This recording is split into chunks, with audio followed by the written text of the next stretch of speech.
This is Seven Seas Cruising Association, and this is the Boaters Advocacy Rights Anchoring in Georgia presentation. Ted Arisaka is a recreational sailor. He's in Georgia helping with the Georgia anchoring regulations. He's authored documents which challenge some of the legislative rationale, and he's assisted with James Newsome. They established and they update a Facebook group, Save Georgia Anchorages, and they're supported by several boating advocacy groups, including SSCA, Bob 423, Waterway Guide, Cruisers Net, National Marine Manufacturers Association, AGLCA, and Boat Us as a minimum. James H. Newsome. James has sailed the St. Simons area of Georgia for the past years. He enjoys Southeast coastal cruising, club racing, and after retiring, he published ICW Free Dock Guide. So there's a link there. And talking about free or almost free docks on the Atlantic Inter Coastal Waterway area and Okeechobee Waterway. He's a contributing author for several magazines and co-founder of Save Georgia Anchorages. I'm going to turn this over to Ted with his slides. And Ted, if you will start talking about what we can do or what we need to know about the Georgia anchoring situation that you're working with. Sure, thank you. Thank you, Joan, for that introduction, and thanks for the opportunity to update the group. Let me share my screen.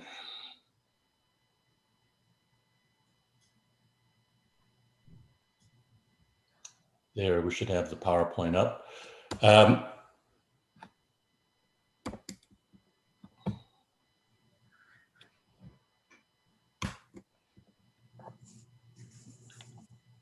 Trying to advance my slide.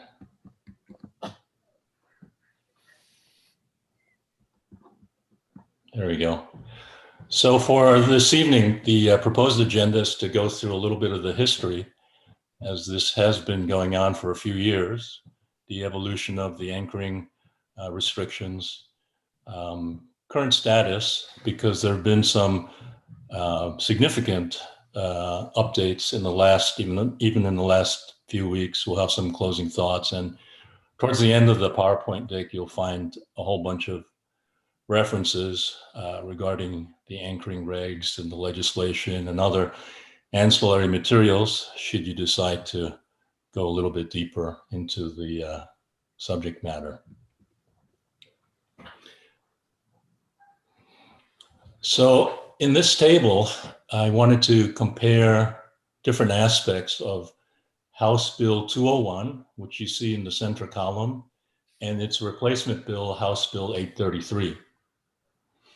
House Bill 201 was developed in the 2019 Georgia General Assembly, and it was put forward under the guise of trying to reduce conflicts between boaters and waterfront property owners, and two, to preserve the quality of Georgia's water. And when the administrative order by Georgia DNR Commissioner Williams was signed, I think it was the last day of 2019, putting these regulations into law effective 1/1/2020, here's what they did. So from any marine structure, you could not anchor within a 1,000-foot radius. So you might think of a dock, but even something as simple as a 18-inch wooden piling qualified in the definition of marine structure. Marinas had a setback of 300 feet. And then the shellfish harvest areas that they had published were 1,000 feet. Just to give you a sense of what a 1,000-foot setback is, if you consider a dock along a relatively straight section of the ICW, and you draw a semicircle with a radius of 1,000 feet, that's the equivalent of 27 football fields. So if you consider, in theory, these waters are held in the public trust, there should be some balance between the interests of the shoreside landowner and the public, the boating public, it seems to us that the balance was not there. Other aspects of House Bill 201, they contemplated requiring overnight anchoring permits, but soon realized that logistically it would be difficult to implement. As many of you may know, you don't always have a good cell phone connection along some of the pristine wilderness of the Georgia coast. So they contemplated requiring anchoring permits and fees, but they never implemented them.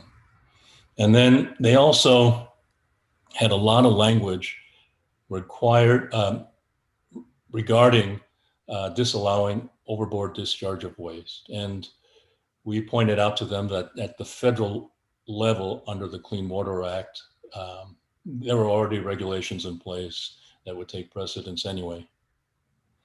So HB 201 took us by surprise. A couple of other interesting notes. In both sets of legislation, there is a provision for safe harbor. So if there's inclement weather or you suffer a mechanical breakdown, you can indeed anchor even in this restricted areas. And interestingly, there's also an exclusion for fishing vessels, commercial as well as recreational. So I suppose if one were to apply for a state fishing license and had a line overboard while anchored, you could claim you were fishing. So our grassroots activist group, Save Georgia's Anchorages, we were fortunate to have within our ranks retired state representative Jack White, who also happens to be an avid sailor. And he had the right connections both up in Atlanta as well as within the lobbyist community. And one of his colleagues, State Representative Ron Stevens, who also happens to be a looper, he sponsored this replacement bill, HB 833. And we worked with him to try to fix what was wrong with 201, working with him as well as DNR, Georgia DNR leadership. We were successful as an aggregate to raise funding for a lobbyist in Atlanta, and that would include SSCA, MTOA, DeFever's Group, NMMA, Waterway Guide, Cruisers Net, Boat US. So through our joint efforts, we were able to get HB 833 through 2020 legislative session, which was a challenge considering they shut down for some time due to the COVID. But HB 833, which you see in the last column, was, we feel, a great improvement. So it went into law July 1st. The structure setback was only 150 feet, and I think most prudent mariners wouldn't want to anchor any closer than 150 feet to someone's dock, both for safety as well as, you know, having some privacy, mutual privacy. The marina setback remained at 300 feet, and the shellfish harvest setback we were able to cut from 1,000 to 500 feet. So we were pretty happy, satisfied with this compromise in terms of setback reductions. They did create a new animal known as a long-term anchoring permit. This was specifically, I think, to address some of their constituency, especially the more influential waterfront property owners who objected to certain cases of cruisers living aboard full-time, perhaps with something like electrosand, which is allowed for overboard discharge, but, you know, ruining their view for free. So this long-term anchoring permit is required when you want to anchor in one place more than 14 cumulative days in a calendar year. And one place is defined by a 1 mile radius. So the way I read the language, you could move 1.1 miles every 14 days. And then lastly, all the language regarding overboard discharge was removed because it was not necessary. So we thought we got it done with this compromise solution. we thought.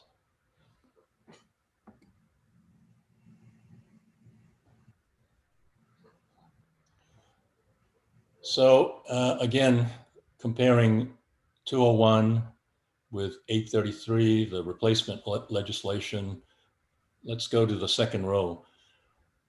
What was impacted because of the approved shellfish areas in the bad draconian legislation, they impacted 19 anchorages. However, we found in 833, even though the setbacks were halved, what they defined, what Georgia DNR defined as an approved shellfish area was greatly, greatly expanded. And I got some slides I can show you where those are. So while we thought we had a small victory, we went from 19 anchorages eliminated to 50. Relative to the marine structures, previously 38 anchorages were eliminated. But really, with the modest 150-foot setback, we haven't done the analysis. I think the number of anchorages eliminated would be greatly, greatly improved. And then I suppose to add a little insult to injury, previously, Georgia DNR was pretty good about at least sharing with us the shape files, the KMZ files that showed the various restriction zones so that we could have these on board as an aid to self-assess compliance, because we did contact NOAA. There was no plan to chart these no anchor zones. We did contact US Coast Guard. There was no plan in place to have any ATONs in place. So, so far this year, Georgia DNR has refused to make these KMZ files available. Their advice was, you know, look at the website online or print them out and have those printouts on board.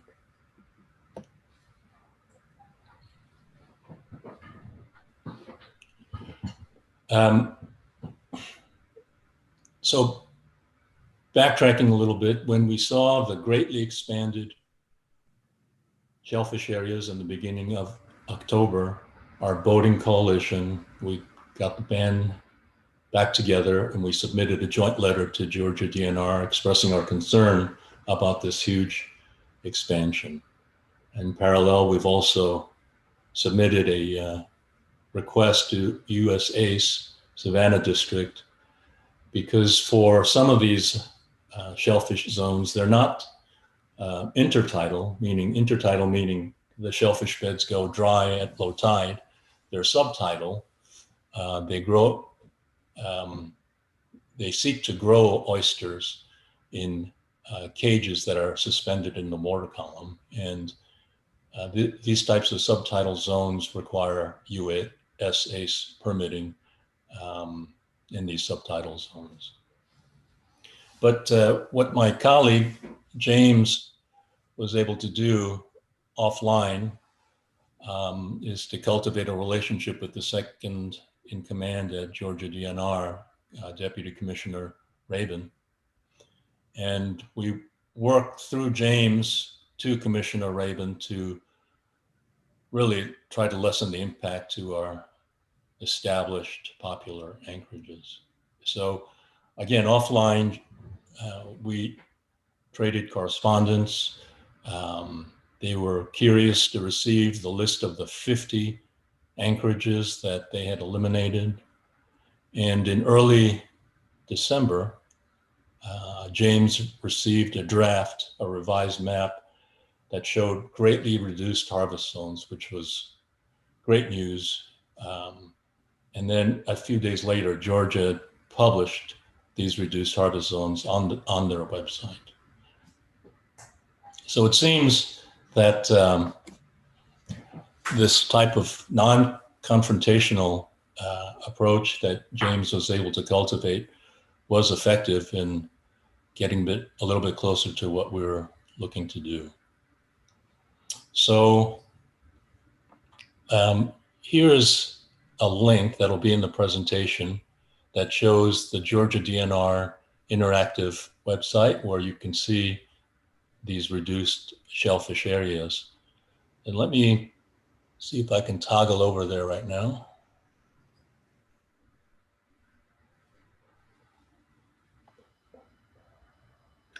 Ted, this is Joan. While you're doing that, I just want to remind participants that they can ask questions in the Q&A at the bottom of the screen. So if they want to ask questions, that feel free to do that, and we'll answer them after the end of your presentation. Thanks, Joan. So if I did this right, you should see a map on your screen entitled Georgia DNR Liveaboard Anchoring Illustrative Map.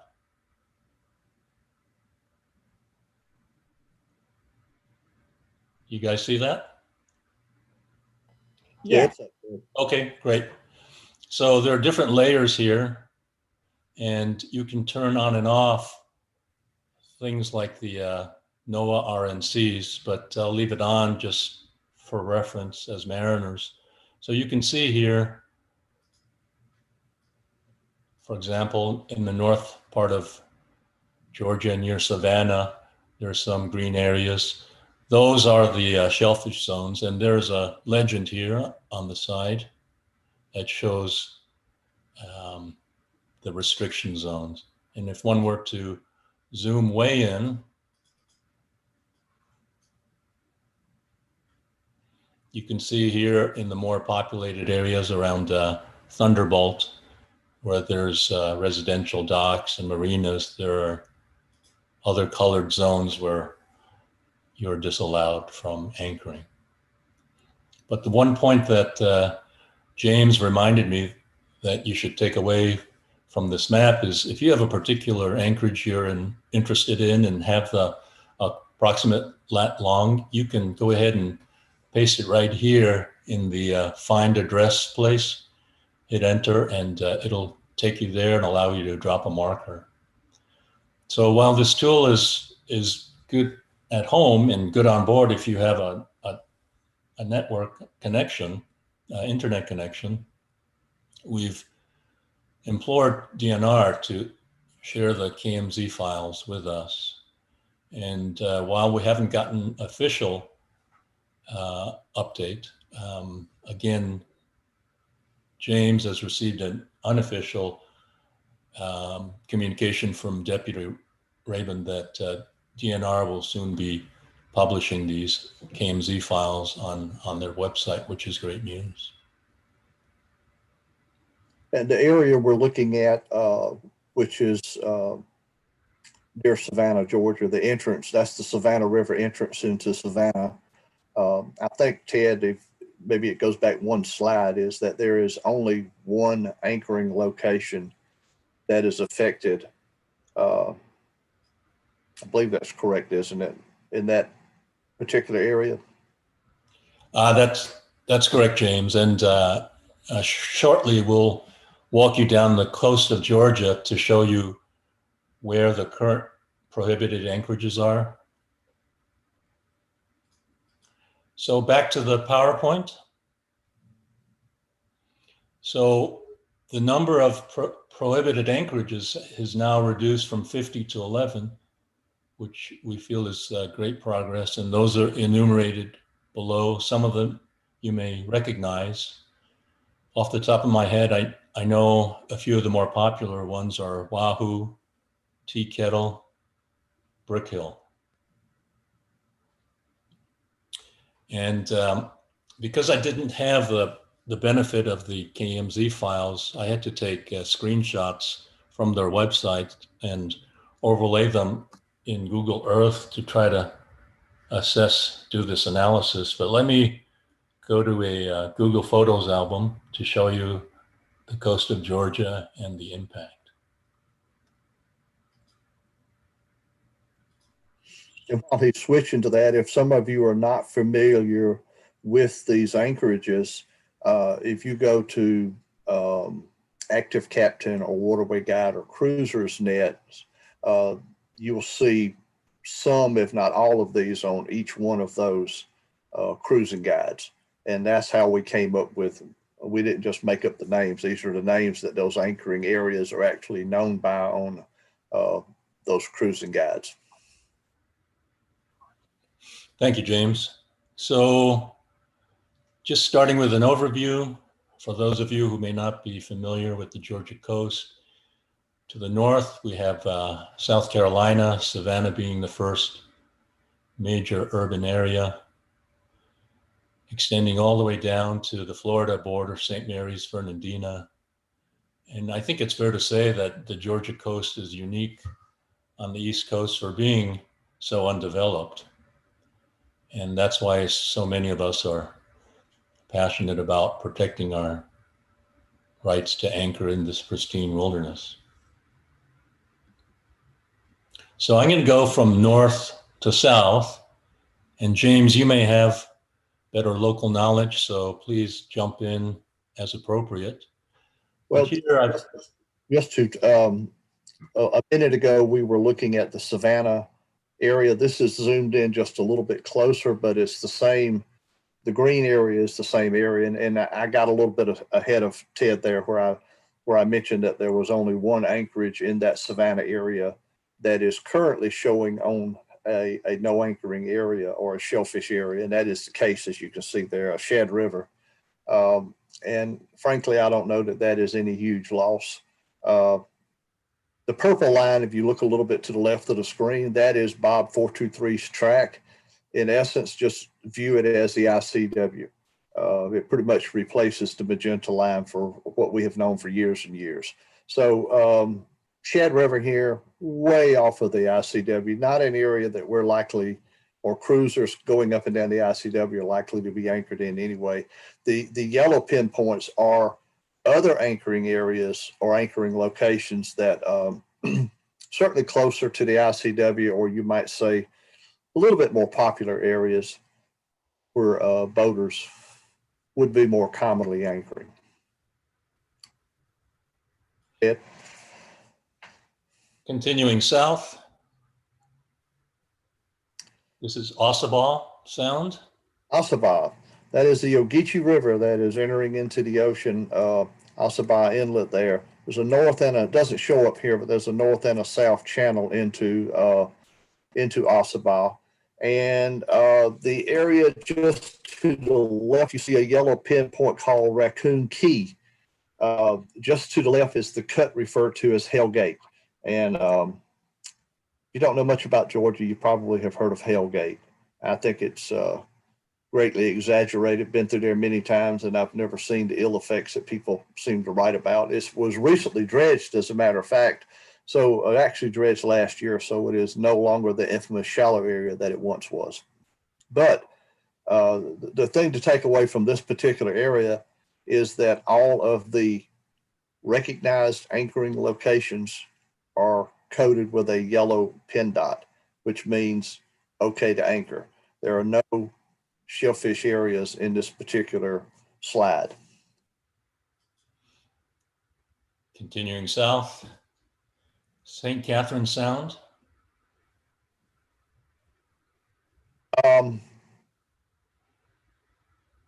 Kilkenny. CW, you might have spent the night at Kilkenny Marina. That's Kilkenny Creek. There's 2 or 3 anchoring areas up there that are very popular areas.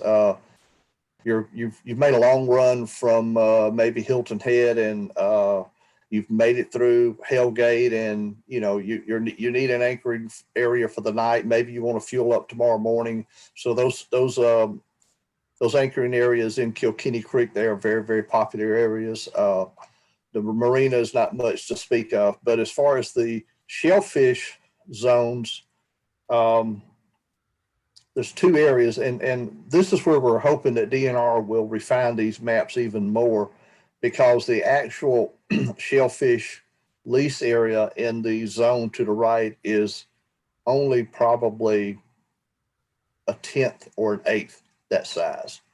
So we don't know why they're still showing such large areas unless they're intending to develop more lease areas in there. But no anchoring areas are really impacted in this particular area near St. Catherine Sound. And there's the popular Walbrook Creek anchorages right off St. Catharines, and now they are allowed, which is great news. Yes, and that we had in October with the so-called 50 anchoring areas that were lost. Those areas, Walberg 1 and 2, and were lost, if I'm not mistaken. So those have been opened back up. And in the south, the Wahoo River is a popular anchorage. I know Bob 423 features it in his guidebook. I'm not sure. It looks like we've gained one of those areas back, and one of them continues to be in a restricted area right now. Yep. That is subject to change. We don't know what the next set of maps DNR is going to put out will look like. All we know is they're continuing to refine those maps, and it seems to be moving in a positive direction for cruisers. And I think they are working very hard to try to open up as many of these areas as they can. Sapelo Sound. Sapelo Island to the south there, and that would be the Sapelo Inlet from the ocean. It is a charted, marked inlet. A little bit tough to get in sometimes if the weather is bad. You have to be really careful, but you'll notice two huge green areas on either side of the ICW. But DNR has been very careful to reconstruct these areas to where it appears that there, at least at this time anyway, there's minimal loss of anchoring areas. I don't know if the Eagle Creek and the Mud River anchoring areas will open back up or not, but over to the left of the map is the popular Crescent River anchoring areas, which were restricted in the latest map from DNR. Those areas have been opened back up, as they should be.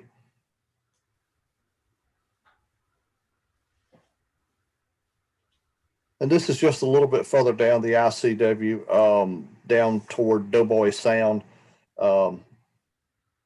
And it looks like we've lost there the Tea Kettle Creek anchoring areas. And I think, Ted, that's one of your favorite, isn't it?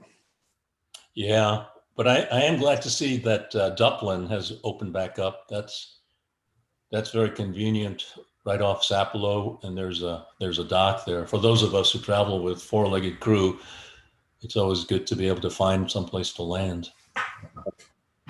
We'll keep our fingers crossed on those, and I think we will also have an opportunity for input informally back with DNR about these areas, and eventually there will be an opportunity for public comment if these areas do remain in the restricted area and they are put out or leases are put out on these. We're not quite sure what that public input process is right now, whether it's going to be just with DNR or just with the Corps of Engineers, or whether it will be with both. But there will be an opportunity for public comment, and we will, of course, keep all the organizations abreast of those developments.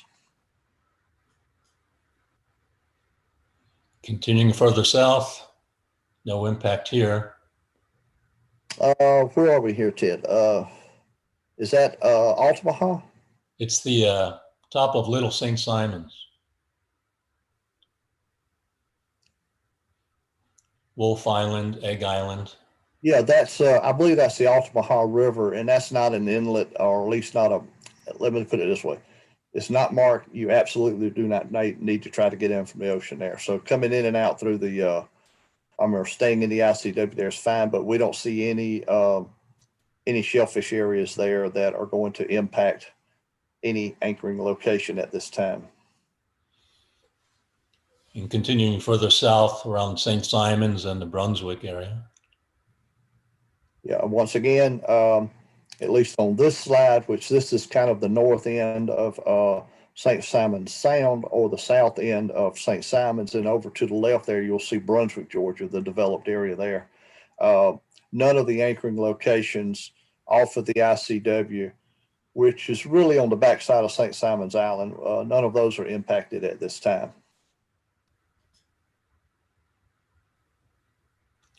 Off by Jekyll. Yeah, this is the north end of Jekyll at the top of the screen, which is really the south end of St. Simons Sound. The area to the left has absolutely, or the oyster area, shellfish area that's marked there in green has absolutely no impact on cruising boaters. It is too shallow. That is, I believe, a recreational area, recreational harvesting area that has already been open for years and years and has never caused a problem. And unless you like to anchor in 3 feet of water, you won't have a problem. Now we start seeing a little bit of Little Cumberland and Cumberland Island. Yeah, this is the part we're getting into the area where we're currently, at least of the 11 anchoring locations that are impacted. This is where you're going to find most of them. And the area that I think will give most cruisers some heartburn because the Cumberland Island is one of the most popular anchoring locations on the entire eastern seaboard. And we're not quite sure how Georgia can restrict those areas with this being a federal reserve, in essence, a national seashore. So they have actually opened up a couple that were closed under some previous maps. They know how we feel about these, in particular the Brick Hill River anchorages, and we're hoping that they can redraw these maps a little bit and open those anchoring areas back up.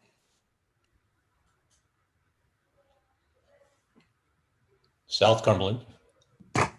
This is getting down to the left there. The developed area you see is Kings Bay, which is the submarine base.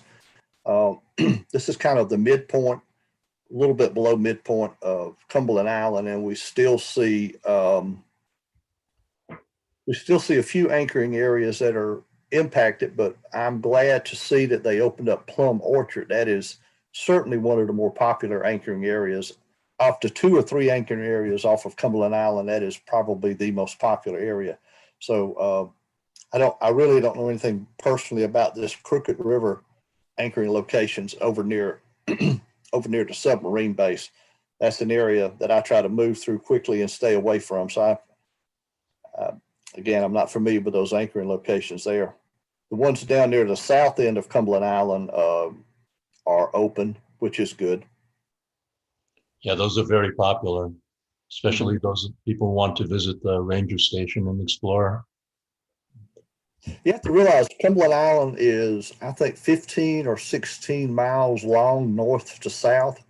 So unlike some of the other islands on the Georgia coast that may be, say, serviced by one anchoring location, Cumberland Island is just so large that there are many anchoring locations that are popular depending on what part of the island you really want to visit.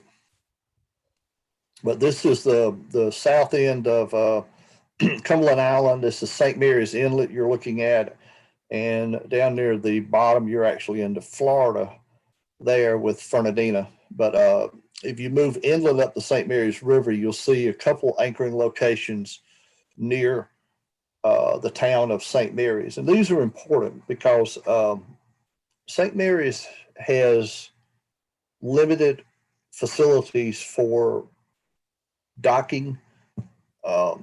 There is a very poor commercial marina there.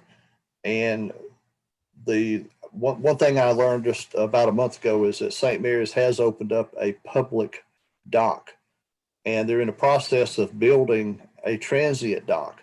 So if you want to visit St. Mary's, which is a nice little town, it's certainly worth visiting, you will need to anchor someplace into St. Mary's River and go ashore at the transient dock or go ashore at the public dock with your dinghy. Smaller boats can certainly navigate into that public dock, but that anchorage is very important to open back up there. And there's a lot of boats that are anchored there now anyway. All right, Ted. Thanks, James. So that completes our tour of the Georgia coastlines. I'm going to switch back to the PowerPoint. So again, these are the 11 that are impacted from our analysis, which is an improvement from the 50 out of the total 150 that we inventoried from Active Captain, Waterway Guide, and Cruisers Net. So earlier I spoke to Subtidal Mariculture, and this is a photograph, an example of that. This comes from an organization called Save Low Country Waterways, of an area not in Georgia, because this really hasn't started in earnest in Georgia, but up near the Charleston area. And you can see just even from this photo that number one, it's an eyesore.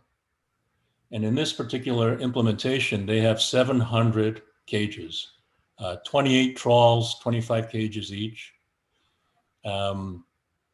It's in an area that's 200 feet wide and about 1,700 feet long. So not only is it an eyesore, I think one can argue it's a hazard to navigation. And interestingly, the US Coast Guard did publish in their local notice to mariners the establishment of this South Carolina subtidal growing area, and they have demarcated the area with 2 of the planned 5 danger obstruction buoys. So as Georgia DNR claims to have modeled their oyster program after South Carolina, it's our intention to press Georgia to similarly publish any of these subtidal mariculture areas in the Coast Guard LNMs, and then furthermore, ideally, NOAA would update their ENCs with these, but I know that might be an uphill battle.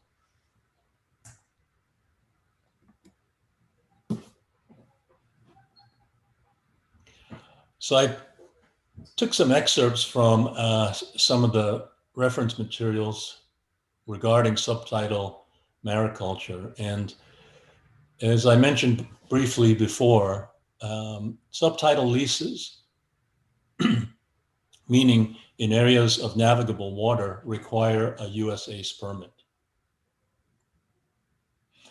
And therefore, we've submitted a FOIA request to the Savannah District of USACE asking for which areas they have approved. Because as James mentioned earlier, some of the even now reduced 11 impacted anchorages are definitely in navigable waters, definitely in subtidal areas. So I think it's fair to challenge Georgia DNR portraying them as approved. And the actual legislation that sought to reinvigorate the Georgia shellfish industry was House Bill 501. There's language in there as well that prior to these leases being approved, subtidal leases being approved, there has to be some consideration relative to other interests of the public, and that there has to be an opportunity for public commentary, which we have Deputy Commissioner Rabin's written confirmation that that will occur.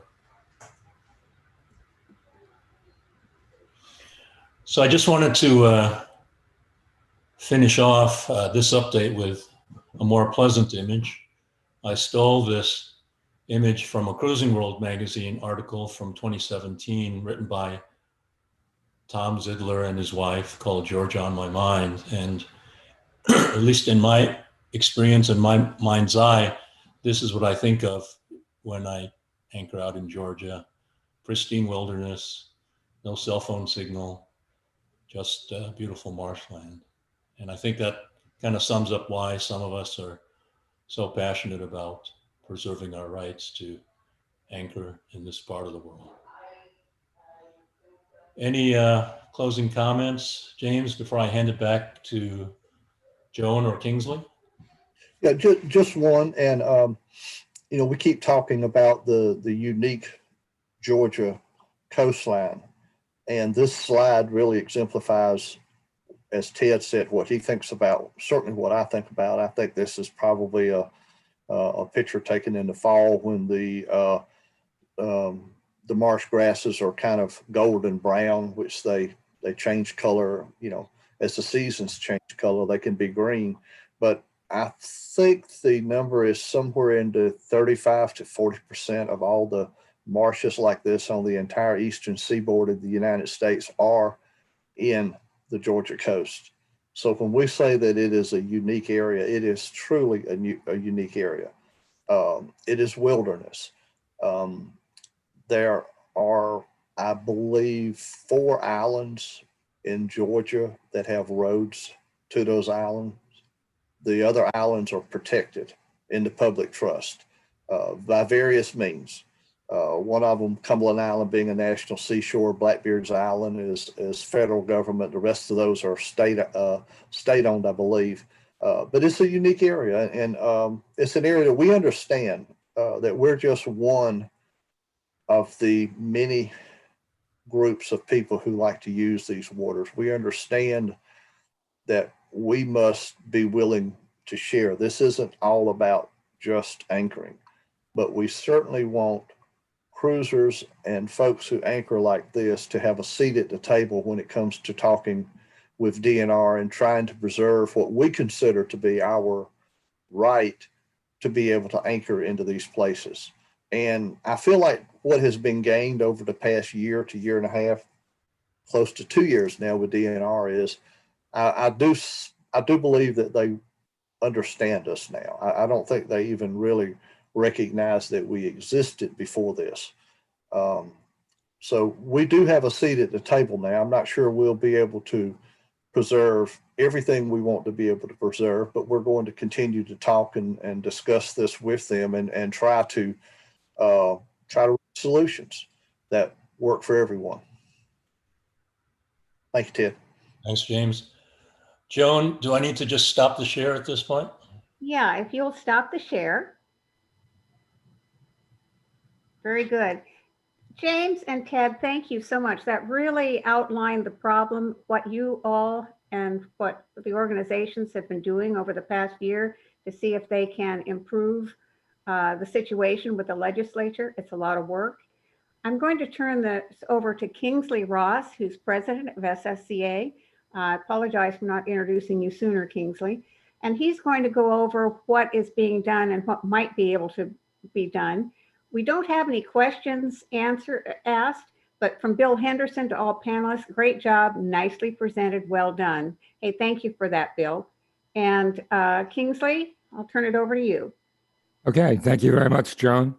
I think most cruisers know that we must always be on guard.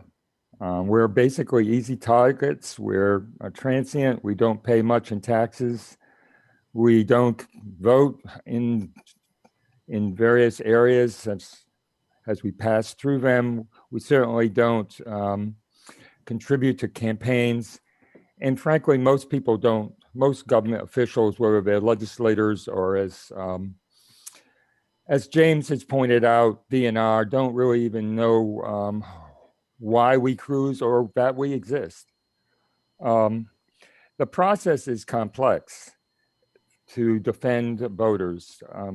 James and Ted need to be congratulated because they have taken on the process of learning how to do it. And the approach of being cooperative and not confrontational, I think, is paying off for them very well. But when you come to other kinds of processes, such as getting legislation through, oftentimes you have to turn to lobbyists and others who have expertise and are there day in and day out to get the job done. One of the real victories in my mind in terms of what Ted and James have done in Georgia with the lobbyists last year in getting the revised bill through was it happened during the Corona crisis and the need to actually pass a budget in Georgia. And if I had given them a chance, a percentage of getting that, a chance of getting that done, I would have said virtually none. But they did it with their lobbyists. So, and we in SSCA and other organizations contributed to have that lobbyist be present. There's no question that some of the complaints about boaters are legitimate. Derelict boats are eyesores and create damage when they break away. Cruisers aren't always polite. and sometimes get into unnecessary arguments with property owners. Occasionally, cruisers will stiff marinas. But for the most part, we are people who want to preserve the environment. We love the environment. That's why we're there. And there's a number of organizations that feel the same way. The Marine Trawler Owners Association, DeFever Cruisers, the American Great Loopers Association, Save Georgia's Anchorages, and others, including SSCA, have a mission to help preserve our rights and do the job that needs to be done. SSCA now monitors 30 states to keep a handle on what's happening in state legislatures to be sure that we know in advance before something happens that that gives us a chance to actually intervene before it's too late. And we know that Florida, which seems to be a hotbed, will be a hotbed again next spring, this coming spring, when the Ortega River is again threatened. And we believe that some of the municipalities, which other organizations have been successful in freeing up anchorages, are challenged at the legislative level. When we work with other organizations to pay for the services of professionals such as lobbyists, we share those costs. I want to just point out that the costs are not inexpensive to get competent lobbyists. Florida lobbyists cost us collectively $30,000 a year. Georgia costs us considerably less, but it still is a substantial amount of money. And frankly, we can't do the job without them. SSCA's experience is that the 1 year we tried, we lost. And it has been a problem ever since, because it created a legislative opportunity for other communities to say, me too. We want to say we're not part of the area where cruises can anchor. So my bottom line message to you is, if you really care about protecting the rights of where you navigate and your ability to actually ply those waters without many restrictions, I suggest you invest in that by contributing to one of the organizations in their effort to try and raise money to pay for the services we need to have to get the job done. So if you can do that today or tomorrow, that would help all of us as we fight on through this coming year. Thanks very much. Joan, back to you. Well, Kingsley, thank you very much. And one thing I would make a comment on, if you go to www.ssca.org, the website, or to AGLCA or any of the other groups, they are all discuss or talk the issues and the needs that we have. And Kingsley, thank you very much for laying out such a clear message of the needs that we have. Ted and James, thank you so much. I don't see any questions asked, but if anyone wants to send to the links that will be sent after this to you, I'll be sure to forward it on to have the answers provided. The recording will be posted on both Facebook and YouTube. It's actually recording live right now. And we look forward to having you join us for other events on topics. Kingsley, did you want to say a farewell to everyone, or just? No, I've said my piece. Thank you very much for everyone who's done the work. James and Ted, you guys have both done an amazing job and are to be congratulated. Thanks very much for all your work. And thanks to all the participants who are listening, because I think that makes the big difference that we get the word out. And so with that, I'm going to end this seminar, and we will stay in contact, I hope, and maybe get a follow-up later this year, Ted and James, during the legislative session a little bit later.